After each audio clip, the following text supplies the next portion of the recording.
Hey everybody, are you in the Christmas spirit yet? I know it's not even Thanksgiving yet, so of course I'm going to procrastinate shopping until the last minute, but I did finish these ornaments for a little retreat that I went to that was a lot of fun and gave them to some friends. So I want to share with you how I did these. So these were super cheap. I think I got 6 in a bag. I think they were around $5 for the bag. And then I think Michael's even had them on sale.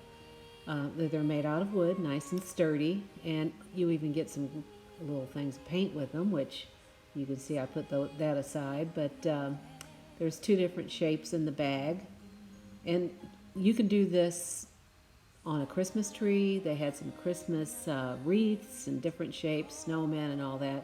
But I wanted to do the tree, so that's what I chose. Okay, so this normally you can put wood icing straight onto wood, but these Christmas trees had a little bit of a shine to it. I don't know if they had put some kind of sealer on there or what, but they were a little slick. So that can sometimes cause your product to come off when you press a stamp into them, or it just doesn't slide on very well. So I roughed them up with a piece of paper. You also could just put a thin coat of paint on there that's a matte finish, and that'll be good enough. Just something to give it a grip, but I thought it'd be easier to just sand it real quick before we start. And then we're just going to jump right into our texture of paste. We're using the 8-ounce size here for these little projects like this. Unless you're going to make a mountain full of them, that's all you're going to need. Then you just scoop a little bit of the texture of paste out and spread it right onto the tree.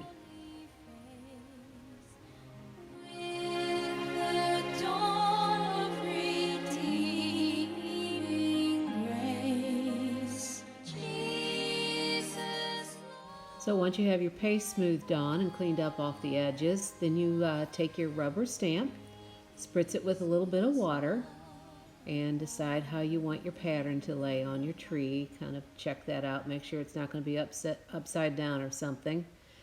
And this is just an example of how these stamps come. They normally come with the wooden block. Sometimes you can buy them without the wooden block. But I take the wooden block off and just use the rubber. Sometimes those blocks get a little warped and they won't lay down the way they should. So I just take them off and get rid of them.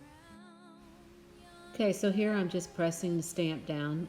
Some of the paste came off with the stamp, but for this particular one, that's not a problem because the color is just going to go right down into that really deep spot, and it actually works out pretty good. And once we got the paste on, then we just dry that with the hair dryer. It takes about 5 minutes to dry it with the dryer, and sand off all the rough spots. And we're going to be using our really white glazing color.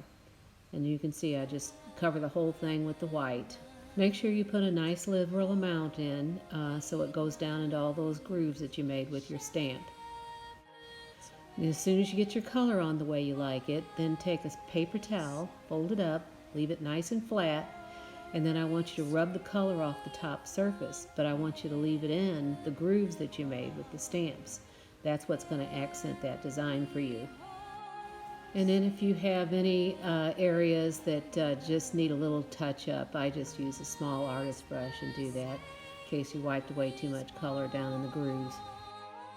And then once again, dry this with a hair dryer and you can move on to the next step. And then we're going to put a quick little coat of transfer gel made by Artisan Enhancements is what I use. And we're just going to put a nice liberal amount on top of the dried glazing color. And I'm not so worried about getting it down in the grooves. I really want the glitter to be on the top surface. So I just kind of glide the brush across there. And then I start sprinkling this glitter. This glitter is super fine. It's actually an embossing glitter that I bought ages ago, but it's working for this just fine. It's a holograph, so it really sparkles nice. Once I get my glitter on there the way I like it, then I hit it with the hair dryer, so that's good and dry. Then I go over the top of the glitter one more time with the transfer gel to make sure it's glued down nice.